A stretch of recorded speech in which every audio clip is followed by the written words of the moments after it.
Okay. Welcome to the Inspiration Science podcast. I'm so excited to welcome my today's guest. His name is David. He is a retired CEO, mentor to Project Sunrise. He works alongside with his son, and he's also the founder of the Church Unity Society. On his free side, he also works as an ordained minister, and his current big mission is to go public and have a multi-million mega church online. What he does through LinkedIn, which I'm very inspired every day, how we met, is that he creates those integrity, faith, and purpose sessions. So he does these prayers, especially to executives, C-suite leaders. It's really about redefining leadership, helping people to integrate faith in the business as well as entrepreneurs, and embracing mindful ethics. I think that's really important, especially for long-term success. Jesus, God is really the foundation in my life, also in David's life with his story. So this whole podcast episode will speak about how you can, as an entrepreneur or C-suite level entrepreneur, just like integrate faith and ethics in your business. Also, at the same time, we'll hear about his story. He has an incredible story and all the lessons that he learned through as well. So thank you so much for coming on, David. Oh, it's my pleasure, Ozin. I've been a fan of yours for a really long time. I've been following your post, and I'm just honored to be on your podcast. Thank you. Well, it was so nice to chat with you a little. We just chat before about also about adversity. We went through so many things as well, but at the same time, there's a big presence when you come out of hell, so to say, to kind of, experience the gratitude and the learnings. And I just like want to talk about like in terms of your background. I know that you're a retired CEO and now you work at Sunrise, a project with your son. What inspired you to work at Sunrise? Can you just tell me a little bit more about your background and your journey? Okay, sure. Well, to answer your first question, I was inspired to work with my son, help my son build a business. I started out as CEO. Now I'm more of a mentor. We'll say a consigliere. I help him out on the volunteer, and I'm doing a lot of volunteering because I Mm. really want to see him get successful. I'm very dedicated to the green energy movement. I think it's very important that we save our planet. We conserve our resources. I think God wants us not to treat planet Earth as a garbage pail.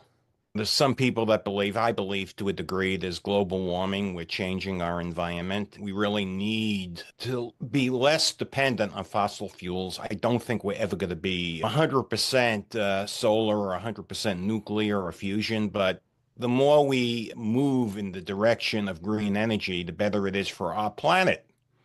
That's to answer your first question. The second question is you want to know about my journey. Well, I'm David Vogel, and that's a very, very long question to answer. I mean, my journey started when I was very young. I grew up as an Orthodox Jew in an Orthodox Jewish environment. When I was 26, I got baptized. I accepted the New Testament. I accepted Jesus. Just recently, June of 2023, I started doing sermons live on LinkedIn. A very, very fine coach, Shanae Murray. I mean, she basically told me I have to go live. She beat me up and said, David, you need to go live. I was very reluctant at first because going live, you make a lot of mistakes and you can't edit out your mistakes. But I can tell you this, since June 2023, I've been live 6 days a week. Every day I missed one day. That was circumstances beyond my control. But I've been Mhm. live every day, and I'm here for people at 7 a.m. to give them 7 to 10 minutes of God. I do Bible studies now at 7:30 a.m. on LinkedIn. I'm looking to build a church online. Of course, that's a big, big project, but I believe God will be with me. And obviously, I'm looking for board members. That's real important. Me, myself, and I don't make up a church. And Mm. I'm looking for people to help. So if there's someone out there that has a calling and they want to serve God, they could always get in touch with me on LinkedIn. I like your journey around where you mentioned also the faith with Jesus and how that evolved throughout time. Because I had earlier a discussion about someone who asked me, when Christians say, I gave my life to Jesus, what does that mean? Because in some cases, it comes across that the moment you gave your life to Jesus, it's like, oh, I have this big transformation, and then XYZ happened, and I let go of XYZ. I always tell people it's not an overnight thing, because even when you give your life to Jesus, it's like the very beginning when you walk in Christ, and it's not just a point to get delivered, but like walk in dominion, and you keep praying, you keep serving, and it's a constant evolution. Can you share a little bit about your journey, how you transformed from Orthodox Jewish to Christianity, and what compelled you to do this change in your religion? Started out as an Orthodox Jew, which is basically the Bible. It's the Old Testament. As I evolved, as I got older, I read the New Testament.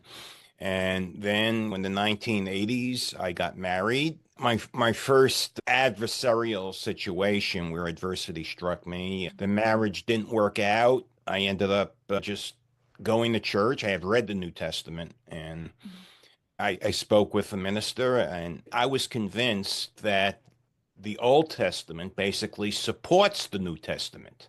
There are so many prophecies in the Old Testament, and I talk about this in some of my sermons, that Jesus was prophesized, not just as the Messiah, specifically the events of Jesus, the events of the New Testament. They're all there in the Old Testament. To me, there was no question that the New Testament was the Word of God. I accepted that. I got baptized. And there's one other thing I want to add. There's a lot of people who are Christians in name only. Okay. And yes, you could accept Jesus, but it's more than just saying, I accept Jesus. I'm a Christian. You have to live the life. You have to be Christ-like. There's a difference between accepting Jesus and being Christ-like, if that makes sense. That's a very interesting sentence, because I meet a lot of entrepreneurs who are supposedly very faith driven. You see in their bios, I'm a Christian and everything, but you can feel they're not pragmatically living by that. And I was also surprised, and that's all something I've learned in my own journey. Like, you don't know unless you read the words of God in the Bible, like understanding the Ten Commandments and the things and how stuff are really misunderstood. What are some of the Biblic teachings and things that you maybe in the beginning misunderstood? Like, what were some of your realizations and some of your favorite parts of the Bible that really stood out in your journey for you? Well, my favorite part of the Bible is treat your neighbor like yourself. We're all neighbors. Right now, here in the United States, the big issue is immigration. Look, there are a lot of criminals that were let into our country illegally, and they were let into our country, and they are committing chaos. They are committing crimes. They are, raping our daughters. They're killing our sons, and that's not good. But by the same token, there are millions, millions more of Mhm. good people, immigrants, who are our neighbors. And we have to treat them with compassion. We have to treat them with love and empathy, because a lot of these people have it really, really bad south of the border. I mean, I have a daughter. If I had a daughter in Mexico and the cartel was eyeballing her for nefarious purposes, to be quite honest, I don't care about American law. I'm going to do what I have to save my daughter, if that makes sense. So I have compassion, I have empathy for these people. One of the key elements of the Bible is when Jesus talks about treating neighbors as ourselves, treating foreigners in a proper manner. That's something that I've been preaching about, I've been writing about, and it's something I feel in my heart. Yeah. Defines true Christianity, because we can't turn a blind eye to our Mexican neighbors. We can't say they're not our people. There are some people that are saying the Americans are more important. Well, we're a global community. We're all important. I'm not saying the Americans are not important. I'm not saying our people are not important. Everyone's important in God's eyes.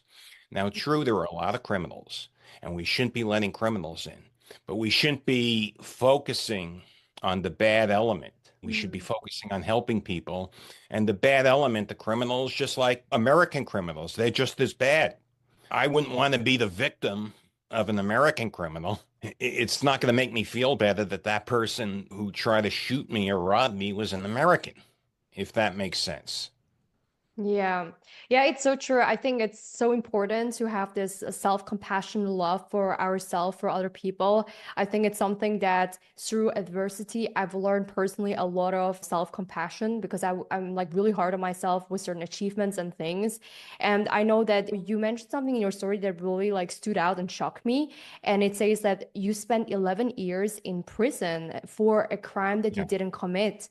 I mean, it's really extreme. Can you talk a little bit more about this part of your story and what happened? Oh, absolutely. To give you some background, most of my life, I've been a very, very successful entrepreneur. I was 12 years old. I was running, and this was in the 70s. I'm 64 years old. I was running mail order ads. By the time I was 14, I was making as much money as my father. But the time I was 16 years old, I was making more than my dad. I was very successful. I was making a few $1,000 a week, which back in 1976 for a 16-year-old kid was a lot of money.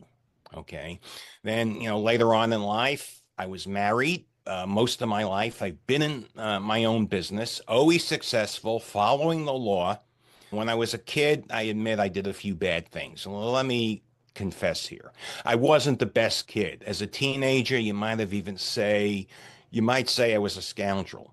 And I got away with it because in the 70s, I mean, the criminal justice system was really, really bad. You could do a lot of bad things. You could commit murder and get 5, 6 years. I didn't do that, but I wasn't the most honest businessman. But then when I became religious, when I accepted Christ, when I got baptized in my 20s, I always was a very ethical business person. I mean, mindful ethics, that was always on my mind, treating people right.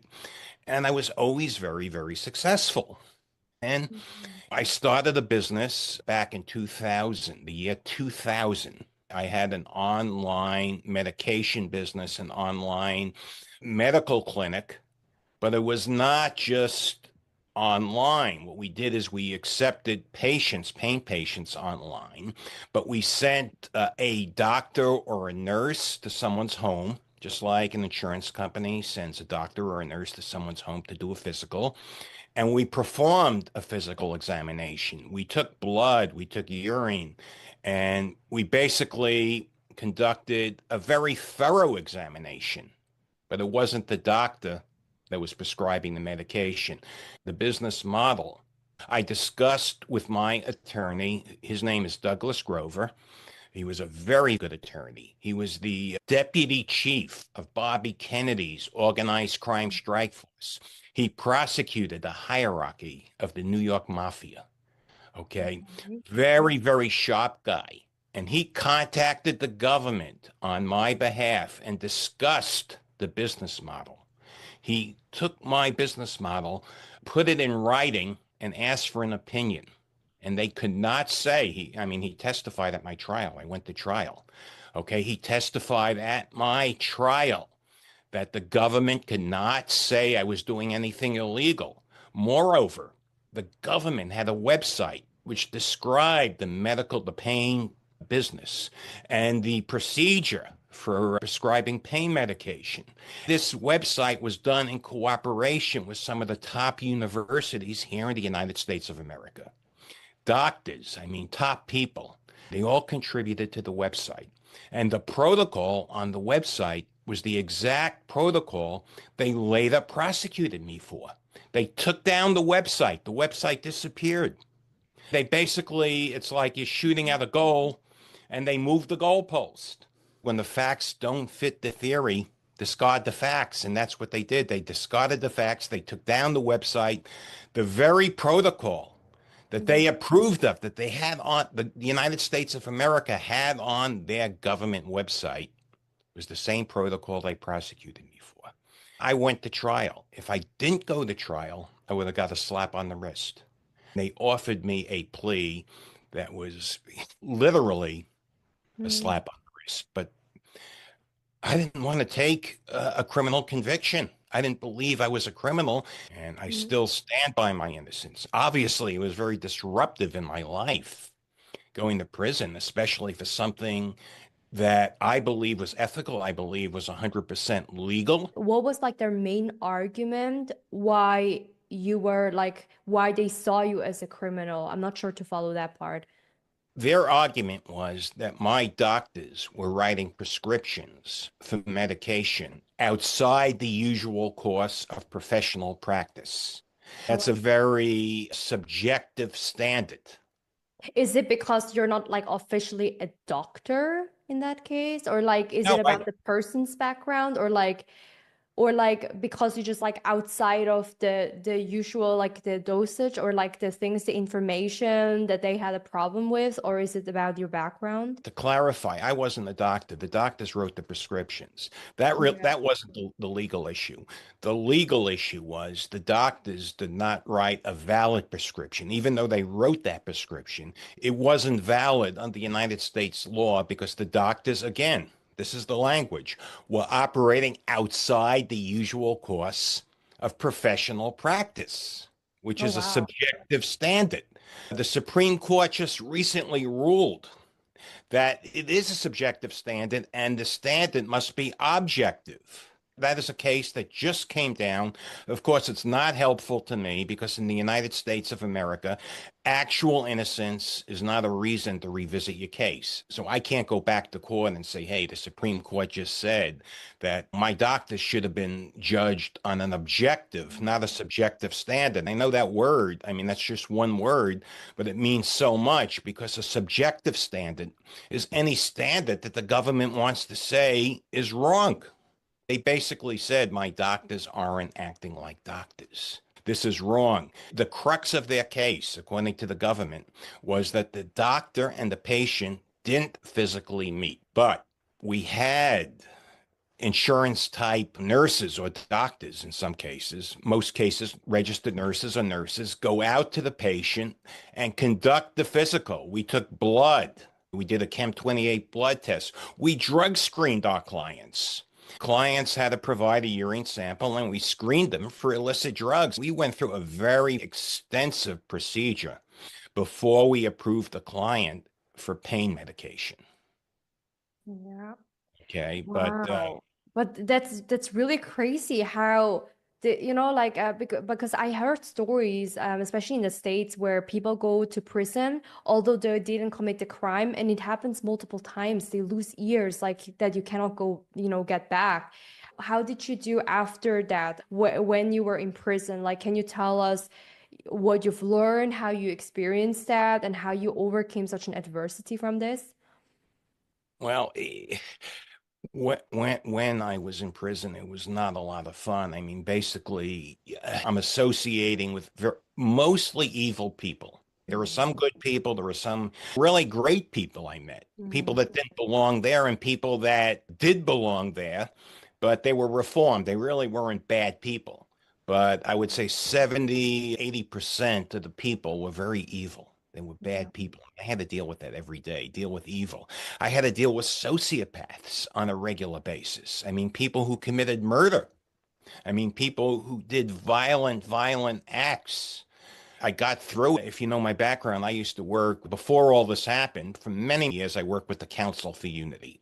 I was actively involved mentoring gang kids and getting them to make peace instead of fight. That's what Council for Unity does. We go into schools and kids, when I say kids, they're kids, they're 16, 17-year-old kids, but they're into some violent acts. These are drug dealers. These are kids involved in organized crime. These gangs like the Bloods, the Crips, the Latin Kings, they commit violence against each other over territory. My involvement was sitting down with these kids and getting them to make peace. And we were very successful. We turned violent adversaries into a band of brothers. So I had a background, working with the sociopathic mind. That got me through. I got through dealing with a lot of violent people in one piece. I mean, nothing really happened, but yes, I mean, it was very upsetting to my life. 11 years of my life being away from my children, getting divorced, losing my wife. Wow, but what happened with your child during that time when you were in prison? I have 5 children. Wow, you have even five. Wow. My oldest children, they were already teenagers. One of my sons was already 20. He went to medical school. He wasn't really affected. My youngest son, Ethan, was 10 years old, and my daughter, Caitlin, was about 13. They went through a lot of adversity. My ex-wife struggled. She wasn't good at my family. When I was successful, they had everything. I did everything for my family. I had a $4 million apartment at Trump Tower. I had a beautiful home in New Hampshire. I took care of my family. They had everything they needed. And then they were struggling, and my kids were struggling. And yeah, I mean, they had enough to eat. They had food, but they had little else. So it was very, very tough on my little kids, my son Ethan and my daughter Caitlin. The other kids, they helped out, and especially Evan, my second oldest son, Evan. He owns the solar energy company, and he owns a restaurant here in New Hampshire, in Alton, New Hampshire, Taco Bay. Very successful guy, and he helped the family. He's the guy that basically supported the family when I was away. And I owe him a great debt. That's why I'm helping him in business. That's why I'm there. I'm volunteering my time, whether I get paid or not. I'm not getting paid, but I'm not looking to get paid. I'm just looking to pay back a debt because he is a great, great kid and he helped out. And I love him very much. Wow, that's so beautiful. Despite this horrible story that you had to go to prison, everything, I think it goes back to roots of love, family, and faith. I know that you have a newsletter also speaking about mindful ethics, how that is so important. Can you tell a little bit more what has inspired you to start mindful ethics and how you personally define that and integrate that in your life? Yeah, well, I started mindful ethics because in business, in life, in government, there's so much unethical behavior. And I'm Mhm. also part of another inner circle, Mike Francis. He's the former mafia boss Mhm. and he became a born again Christian. And he is very sincere. I've heard his story. It's very powerful. I attend his inner circles, I attend his Bible studies. And he talks about what he calls a mafia democracy, how the government is really like a mafia. And I see that. I see how the government, with this check the box mentality, destroys lives, even if they're well meaning. This check the box mentality destroys lives. And that happened to you. Also in business, mindful ethics, most businesses, some very big businesses, they're very unethical. They do what's profitable, they don't do what's right, they don't do what's ethical. And sometimes they really go over the line. So I decided to publish a newsletter every week. Sometimes I publish my newsletter 2 or 3 times a week, Mhm. but at least once a week, I bring to the LinkedIn audience stories of ethics, stories of companies or government agencies that are unethical, including my own. If you've been following my mindful ethics, I'm talking about the retaliation that I'm facing from the government for speaking out, for exercising my First Amendment rights. There was a time just several months ago that I could not do this interview with you. Okay. The government of the United States of America wanted to suppress my First Amendment rights. They even made me sign paperwork under threats of going to jail. I had to sign paperwork that I would not talk to the media. I would not talk to the press. I wouldn't talk to people like you. You're a podcaster, but the way they looked at it, it was the same thing. And I fought hard because not only is that a violation of my First Amendment rights, the person who was attacking me is the very same person, if you know the story here in America, is the very same person who attacked Michael Cohen. Do you know who Michael Cohen is by any chance? The name it rings a bell, but I don't know too much about him. Okay. I think Mi- I just like heard the name, but like not much information about him.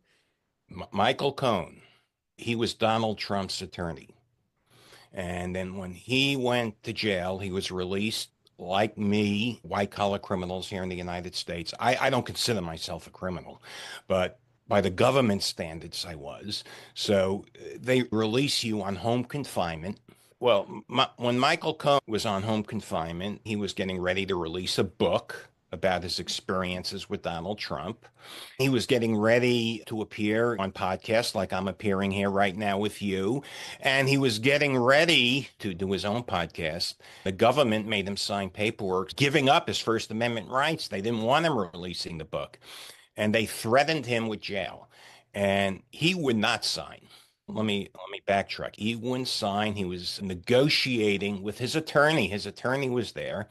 And this fellow at the Bureau of Prisons, Patrick McFarland, revoked Michael Cohen's home confinement status. He put him in solitary confinement for 16 days. For 16 days, Michael Cohen was subjected to torturous conditions in solitary confinement where he had serious, serious health problems, 100-degree temperatures. And this was during COVID. And Oh, Michael, oh yeah, I mean, it is so bad. Michael Cohen's health was at risk. Mm, So obviously, being Michael Cohen and being Donald Trump's ex-attorney, he had an army of people, unlike me. He had an army of people file all sorts of court documents. Eventually, a Judge Hellerstein, a federal judge, ruled that Michael Cohen was retaliated against. His First Amendment rights were violated, and Michael Cohen was put back on home confinement. He had the legal right to appear on podcasts, mm, publish his book. His First Amendment rights were restored.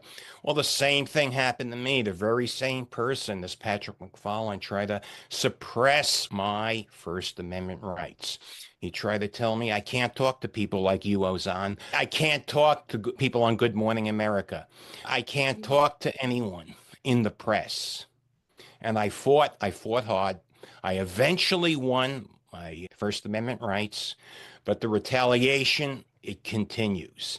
He put me in another program, which is very, very restrictive. Let me tell you something. Just recently, I have the right to do sermons, but he's trying to tell me, and this is like totally like outrageous, mm, that I can't call myself pastor, even though I'm a legally ordained minister, because mm. that violates some prison rules. Well, I'm not in prison. I mean, in prison, you can't carry a cell phone. I can. In prison, you can't use a steak knife. I can. It's just like he's coming up with these rules to retaliate against me.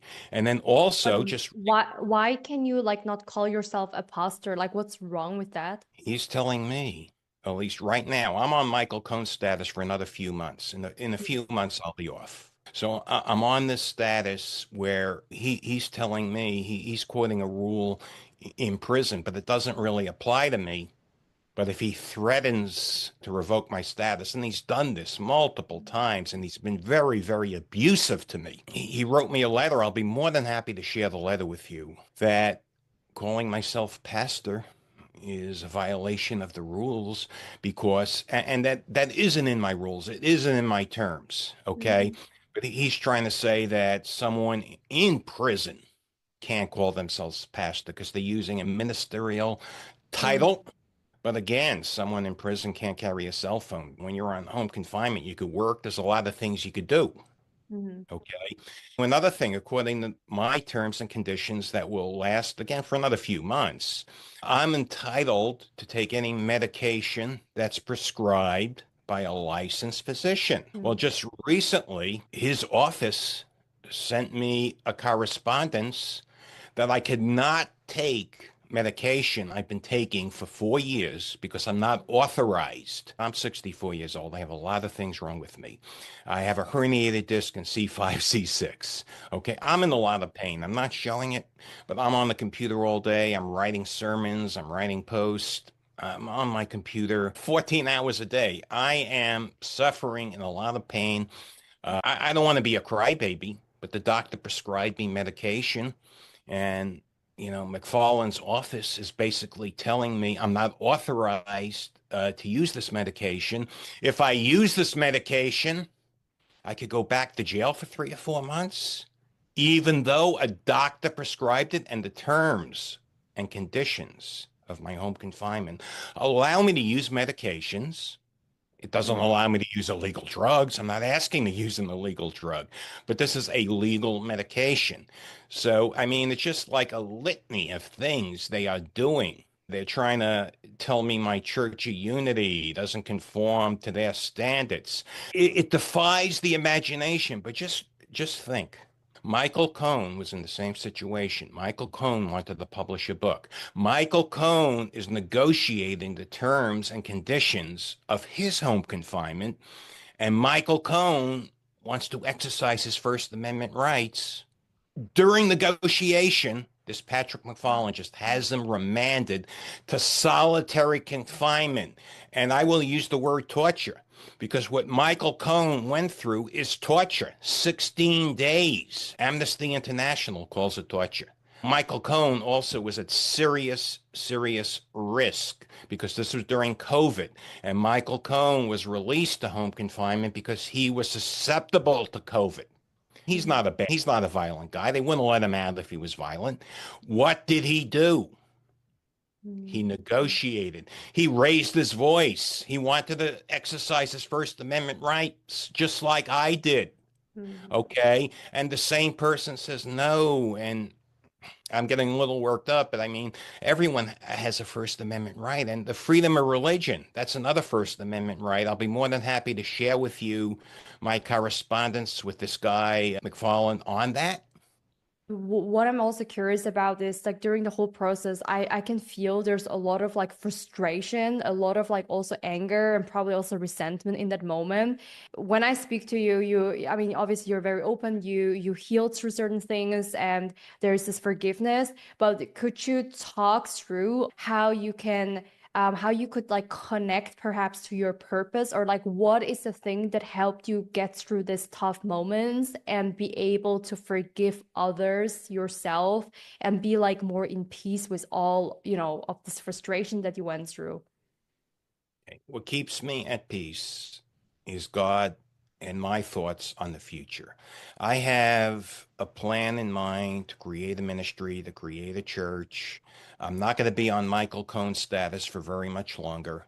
I believe I'm going to create a mega church online. I pray every morning and I'm at peace. I'm not really angry. I can't say I'm angry. I am frustrated. Okay. It's frustrating because I'm dealing with these government officials that are very, very myopic in their thinking. I mean, let me look at it from his point of view. Okay. Sometimes do that. To his point of view, I'm a lowlife. He probably thinks I'm a crook. Okay. Even though even the government didn't accuse me of stealing money. I'm very, very honest. I'm very meticulous when it comes to money. I've always been very ethical in business. I'll never, ever lie to someone and I'll never cheat anyone. But from McFarland's point of view, I'm a low-life criminal. It's us and them. He's been in the system, he told me, like 25 years, so he's seen a lot of evil. And I could resonate with that because being in prison for that long, I've seen a lot of evil. I've seen people lie, cheat, and steal, and worse. So I could resonate with that. But prison is also supposed to be about rehabilitation, unless you're doing a life sentence for murder. They're supposed to want to rehabilitate you.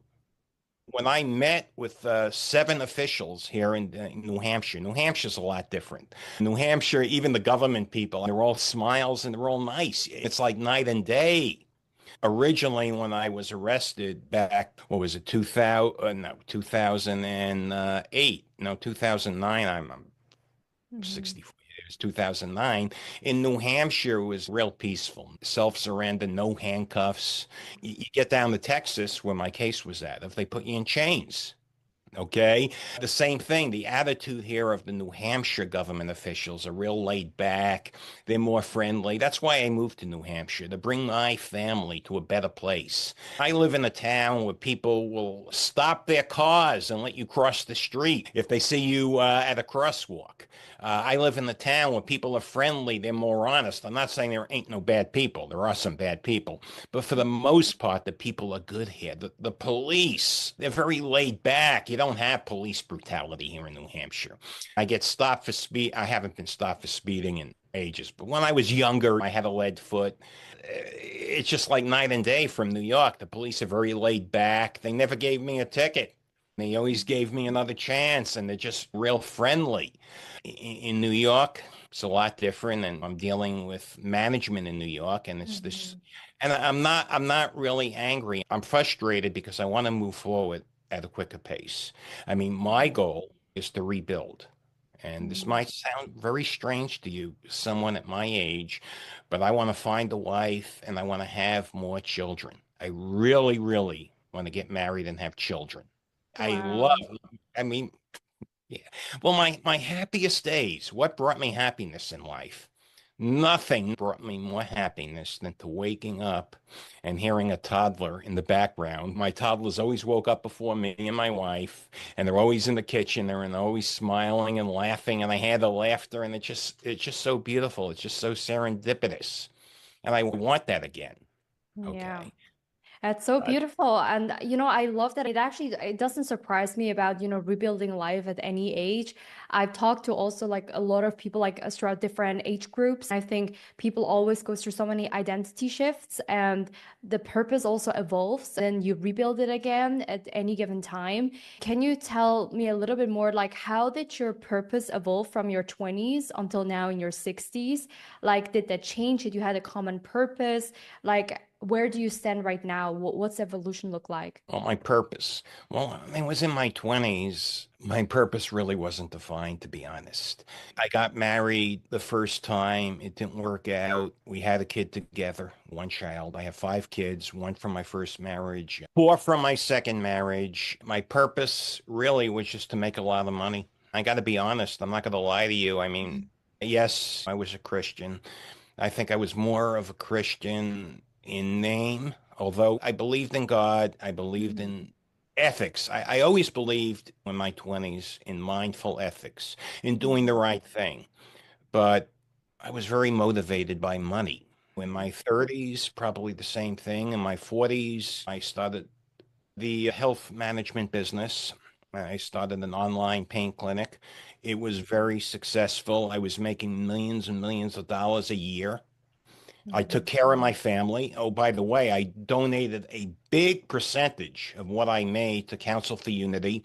So not only have I been supporting the organization, mentoring young kids, mentoring gang kids, I supported them financially. As a matter of fact, when they were very close to being closed down because they lacked funds, I came Mhm. through with a check because I believed in their mission. So I was giving back. I was giving to my family. I was giving to charity. I didn't really have a care in the world. My purpose really was to help Council for Unity at that time and to help my family and grow my family. I was happily married. Adversity struck that, the issues got very extreme. I ended up Mhm. getting divorced. My purpose today, just Mhm. fast forward, is to build a church. I don't have that much time left in my life. I realize one day soon, hopefully not too soon, but one day soon I'm going to wake up sick and not get better. That's what happens at my age. So this is the last chapter of my life, and I want to build a church. I want to do something meaningful for God. I mean, Yeah. I owe God that, but I want to do something meaningful for myself too. I mean, maybe it's selfish. And what do I want? I want a wife and I want six children. I don't know if I'm going to make six, okay? But I read the story of Al Newhoff, okay? He was the CEO of USA Today. When he was 68 years old, he married a woman 25 years younger, a doctor. It wasn't a mail order bride. She was a very renowned woman, very Mhm. accomplished. Sometimes age doesn't matter in the right circumstances. And they adopted six children. That story resonates with me. I love that story. I want that to be my legacy. I want kids again. It's so beautiful that you say that because when somebody asks me like if I can summarize like life in one word, like what's like the purpose, like if in a sentence, it's like for me, like empowering healings.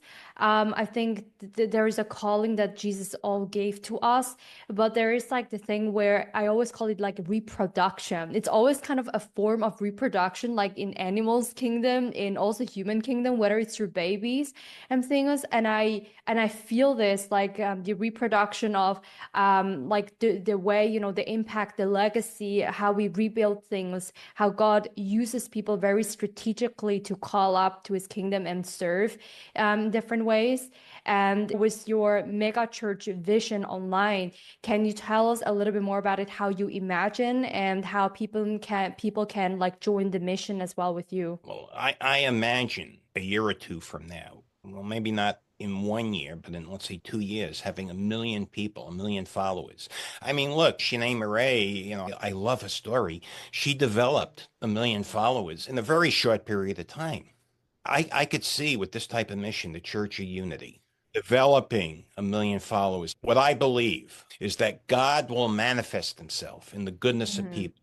God reveals his divine grace through our shared humanity. Now, we all have diverse faiths, and what the Church of Unity does is it brings them together. The God of Abraham, just remember, connects all of us. The God of Abraham, he marks a shared origin in Christianity, Judaism, and in Islam. Our spiritual narratives are different, but our unified purpose and the purpose of the church is to manifest divine love and divine righteousness. At this church, I want this bond to inspire us as leaders to champion unity, love, and acceptance. Now, the second part of your question, I'm losing my memory. How can people join the mission? Right now, I'm in my infancy. I have one person who has stepped up and wants to be a board member. I really need 5 board members. I need 4 more people to join me, people that want to serve God, people to be on the board and make this dream a reality. And as a board member, what role would that person take on? Can you share some examples so people can imagine themselves if they see themselves as a board member? Sure, a board member, like any board member of any church, is going to get involved in the day to day, and it doesn't have to be every day. It could be once a week. Let me just clarify, but they're going to get involved in the building of the church. They're going to make decisions. The board Mhm. really makes decisions because as eventually I'll be the pastor of the church, whether it's I resolve this issue that we talked about, or I don't resolve it within a few months, I will be pastor of the church. Okay, but I, the board needs to make financial decisions. It would be a Mhm. conflict of interest for me as the pastor to raise money, get donations, and then decide to buy myself a jet plane. Not that I would ever do that. I'm mindful ethics. I believe in mindful ethics. But the board members, they have to determine where money goes, the future of the church, they Mhm. make financial decisions, they make administrative. They also, in the right circumstances, if I have the right board members, if they're tech experts, if they're tech nerds like me, they're going to help grow us online. They're going to help promote the church. They're going to help with the marketing. Yeah. That sounds amazing. Well, any listener who is interested, reach out to David if you're interested as a board member or if you're interested in joining the movement in any way. I think it's so important to have faith because I feel a lot of the time when people don't operate from place of God and put it first, I think it's a matter of time when it kind of gets you and it torments you. And I think Satan just these days, what I see also in the world, it's like stealing identities. There are so many paradigm shifts happening. And I feel that at the same time, Jesus also called up a lot of the very few people that he handpicked. And I think that leads such a movement like you with the mega church. I feel it's really a spiritual war. Like anything that is like happening and it's like reflecting in the physical world, like what's happening. It's a real thing that I also experienced, through my journey, as we before mentioned, was rape, kidnap, abusive relationships, then giving life to Jesus, but then also not just being a crippled Christian, like by word and name, but like practicing that, like the Ten Commandments, like what does that mean in a romantic relationship? How does my leadership change and shape in business? I think a lot of the things that I've also struggled and sometimes people confront me with, which I'm also curious to hear your perspective, is that many Christians, they think that they shouldn't talk about money. They think they cannot be profitable and do certain things, or they feel very restricted, that like Bible is very restrictive. But it is not the case. I mean, like freedom, there is a definition that people really misunderstand with that. And you know, a lot of figures in the biblical figures as well, they were really wealthy, and there is a way to make money, so the source of God, and it's about what you do with it when you have a calling. So like what did you had any, you know, these confrontations or perspectives where you balance profitability as a business owner, but then also you're faithful and that's okay? Like, what's your view on this? Well, I believe money is a tool. Money Mm, is necessary to live a comfortable life. I never considered myself rich. Even when I was making a few $1 million a year, I had an apartment at Trump World Tower, a $4 million apartment. But let me tell you something, I was the poorest guy in the building. I'd speak to people, I tell them I just made $3 million this year, and they'd say, $3 million? I spent $3 million to have Elton John sing at my wife's birthday party. Like it was nothing. $3 million is a night out. So I looked at money as a tool. And mm, today, in the United States of America, there are 23 million millionaires in America. I mean, being a millionaire is just middle class. It's not rich. It's yeah. comfortable. It's comfortable middle class. So, look, I don't mind getting rich. There's nothing wrong with that as long as you do it right. You're Mm, mindfully ethical. I believe Mark Cuban, for example, he's a very mindfully ethical person. Look at Taylor Swift, very mindfully ethical. She gives away a big portion of what she makes to her staff. I believe she gave one of her, not one, a number of her truck drivers like six figures in bonuses. mm, Okay. So the one thing about me, if I make a lot of money, I will share the wealth. mm, And I'm looking to build a church. Yes, you know, to be honest, the church will take care of me as a pastor, as someone who makes the church work. I'm entitled to have my housing taken care of, for example. And I'm mm, entitled to live in a very nice house. I'm not saying I want to live in something substandard, but I give it my all. I always give it my all. I mean, yeah. I'm working 14 hours a day, Ozen. I'm up at 4 a.m. I'm on the internet. I'm on LinkedIn. I'm preaching at 7 a.m. And Mm, I envision preaching continuously for the rest of my life. Just remember, mm, I missed one day since June 2023. Since Shanae Murray, God bless her, she beat me up and said I had to go live. I mean, you mm. don't say no to Shanae when she's insistent. And Yeah.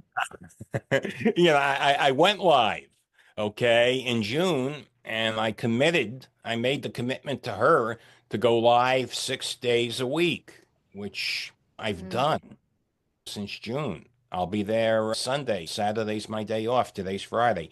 Sunday, I'll be there at 7 a.m. I'll be mm, live on LinkedIn at 7:30 for a Bible study. I just made the commitment to do Bible mm, study. So I'm committed. I'm committed to God. I'm committed to the ministry. I'm committed to bringing people to God. I'm mm, committed to mindful ethics. I'm committed to myself. And you mentioned earlier being angry. I don't want to be angry at anyone because I resonate with some of these people. And the man that is retaliating against me right now, I mean, the mm, man that has taken me off my pain medication, causing me pain. And I mean, I bring this up because I can't see any reason whatsoever why I have to be in pain. Okay. mm, And you know, am I angry? No, I'm frustrated that I'm being retaliated against because I exercised my First Amendment rights, just like Michael mm, Cohen. And Michael Cohen was tortured, and I will use that word. I am being tortured. Okay. I'm mm, not being tortured by being crucified. I'm not being tortured by being whipped. Okay. mm, But I'm a 64-year-old man. I'm in pain. And medication was prescribed by a licensed physician. And because Patrick McFarland's office doesn't like this medication, or whatever reason, they want to retaliate Mm, against me. It's not what they think I should be taking. I yeah. mean, they threatened to send me to jail. It's not right. It's retaliation because I really shouldn't even be in this program. I was in another program, and it Mm, was so much less restrictive. So much less restrictive. I only have a few months left, but mm, uh, the big thing is also they're preventing me from calling myself pastor, and to me, that's a big thing. That's yeah. almost, I mean, that's as important as the medication issue. The medication issue doesn't affect people out there. I mean, just think about this, Ozin. If you listen to me, I'm claiming I'm innocent. I'm not guilty. I didn't do anything wrong. If anything, I believe God paid me back from when I was a kid. Because when I was a teenager, I did things that should have put me in jail. Let me be honest. I should have gone to jail. I was a scoundrel as a businessman when I was a teenager. When I was 16 years old, I was horrible. You wouldn't want to do business with me. I would cheat, but I got away with it. And now, back in 2009, I go to jail for something I didn't do. And that's God, and I accept that. Maybe God just paying me back, and I had to go through this. And Yeah, very you know, interesting. I mean, thank you so much for sharing very openly your story. I think there's so many wisdom that we can learn from your story as well. I think it comes like really back to keep going with faith, and you're showing that through your prayers on LinkedIn. So props to you for your consistency. I always see on LinkedIn David Vogel is doing a live like popping up. So yeah, it's doing something like, whether it's changing like thousands life, one life, like I think like you already build your community, and I think and I feel that it's still the beginning for a lot of the things that are upcoming. I think no matter the age, like God is not done with you. I can feel that in the spirit that there's a lot of amazing things and blessings happening. And I pray that you will get your sixth child and that you can rebuild the life and the way you want with your future wife and everything that you're doing. So I'm very inspired and I thank you for your leadership, leading by this with so much positivity and honor and just like reminding people on the basic principles of humanity, of love and ethics, which a lot of people kind of forget these days and they just go after the one, they're very blind to it. But it's really about the consistency and everyday's life and part of the lifestyle. So thank you for inspiring. As lastly, I know that you also do the project Sunrise with your son. For people who are interested in that, can you like tell people how people can work with you for this project? yes, Project Sunrise is my son's business. The focus is on getting free, I will emphasize free solar energy systems for businesses paid for by the United States government under the Inflation Reduction Act. Most, not all, but most small businesses in the United States of America qualify for up to a $2 million solar energy system, which is Wow. paid for by government benefits. It's amazing. What Project Sunrise does, what my son's business does, is they apply for those government benefits. It's a complex process. And Mhm. then after they get approved for a grant, they'll build the system. They'll put the system in so it's one-stop shopping. They'll get you the money and they'll build the system. It's a great program. Project Sunrise just got a local client here in New Hampshire, $849,000 in free money from the United States government. That's in one of my newsletters. It's a $1.7 million system, and the tax credits, the other government benefits pay for the rest. So basically, this individual had an electric bill of about $130,000 a year. With this $1.7 million system, which is paid for by the United States government, I mean, they eliminate $130,000 a year in expenses. You just add that as a business person, you just add that to the bottom line. You EBITDA, I mean, just went up 130K a year. If you sell the business, if you're getting 4 or 5 times earnings, that's worth $600,000 to $700,000 to you. Wow, If but that it's incredible. I never really heard about that. I mean, it's like as almost if you won a lottery in a different sense and integrating business strategically, what's already out there. So that's great. I can put your links below of your LinkedIn, your socials, and everything, your newsletter. So everyone, if you're interested in learning more about the Sunrise Project or about the Mega Church Online, where you can join as a potential board member, reach out to David. And anything, questions, faith-related business, you can reach out. I think there's so much we can learn from this, and with the right information. If there's any great takeaway that you had from this audio experience with us, please share it with me and David. Tag us on social media. What key takeaway you implement, because at the end of the day, it's really about also the actions that we take from this. And we're very excited to hear about you. Thank you again, David, for being here with me, for your time and for inspiring. We're praying for greater health, more abundance, in a way that you can rebuild your life. And for everyone that is listening, also in the name of Jesus, bless you and that you have the success that you wish in your life. So thank you so much. Well, you're welcome. And it was a pleasure.